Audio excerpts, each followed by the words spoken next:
Salut, eu sunt Gigi de la How to de toate și astăzi vei afla cum să-ți repari singur camera Canon 70D.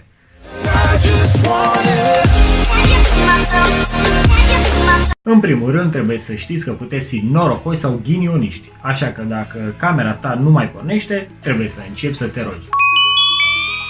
După ce te-ai rugat, bagă baterie în cameră și vezi dacă pornește. Presupun că nu, că altfel nu mai purtam discuția aceasta. Și oricum trebuie să te ții aici concentrat. Ce credeai că scapi așa de ușor? Bun, păi află totuși că poți fi norocos în două moduri. Rezultatul este la fel de satisfăcător.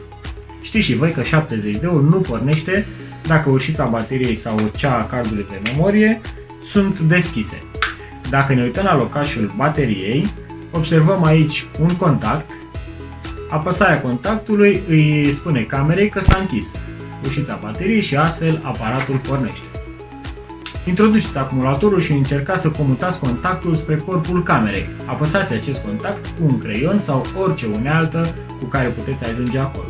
Această defecțiune apare de regulă la utilizatorii de Canon 70D care folosesc gripul cu baterii și este posibil ca piesa din plastic care apasă contactul de la ușița bateriei să nu fie destul de lungă cât să apese până la capăt contactul.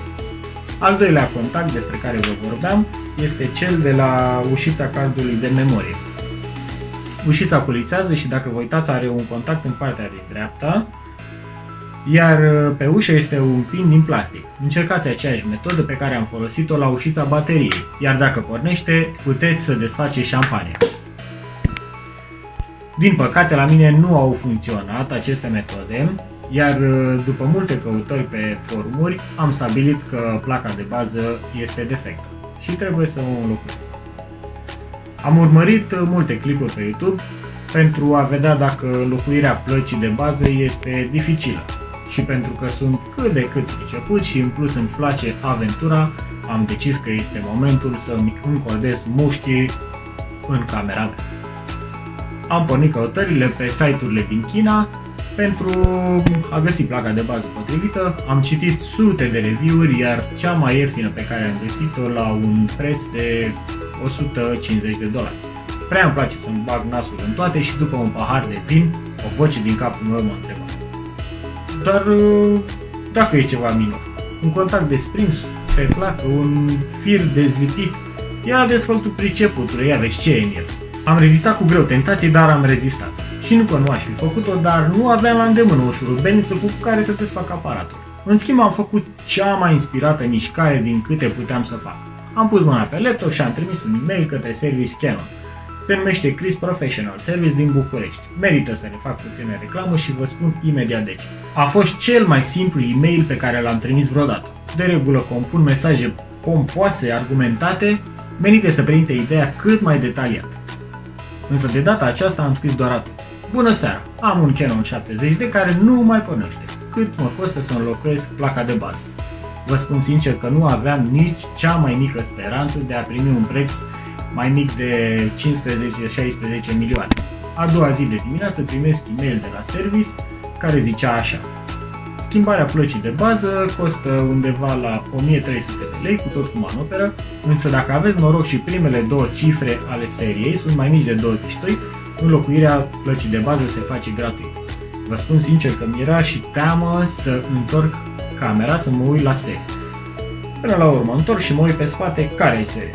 Să fie asta, să fie cealaltă. Cert este că niciuna din serii nu începea cu un număr mai mic de 22. Iau camera la sub braț, mă arunc în mașină și direcția Service Canon. Bat la ușă: bună ziua, bună ziua. Am venit să văd dacă am noroc, zic eu. Pun camera pe masă, domnul de acolo o ia, îi bag o baterie de test, vede că nu pornește, se uită la serie, se uită la mine: aveți noroc. Happiness, zic, o faceți gratis? Da. Și în cât timp este gata? Păi azi e joi, cel mai probabil săptămâna viitoare o să fie gata. Bun, sar în mașină, ajung acasă, intru pe ușă, sună telefonul. Bună ziua, de la Canon vă sun. Zic, da. Am schimbat placa, pornește, l-am testat, vă sunăm când să veniți să ridicați. A doua zi m-a sunat omul, am ridicat camera, am aflat și motivul pentru care camera a fost reparată gratis. toate camerele ale căror serii încep cu un număr mai mic decât 22 au avut probleme dacă erau folosite pe video. Din cauza supraîncălzirii plăcii se arde nu știu ce piesă, Canon a sesizat această problemă și repară fără cost toate camerele eligibile. Așadar, dacă te simți norocos, întoarce camera, verifică seria. Dacă seria ta începe cu un număr sub 22, ai de făcut două drumuri. Unul de urgență la un serviciu Canon pentru a-ți repara aparatul, iar cel de-al doilea la poștă să pui o bere în plic cu numele meu pe el. Dacă te-a ajutat sau chiar dacă nu te-a ajutat, dă un share, un like, poate informația ta îi poate fi de folos altcuiva. Și am uitat să-ți spun să te abonezi.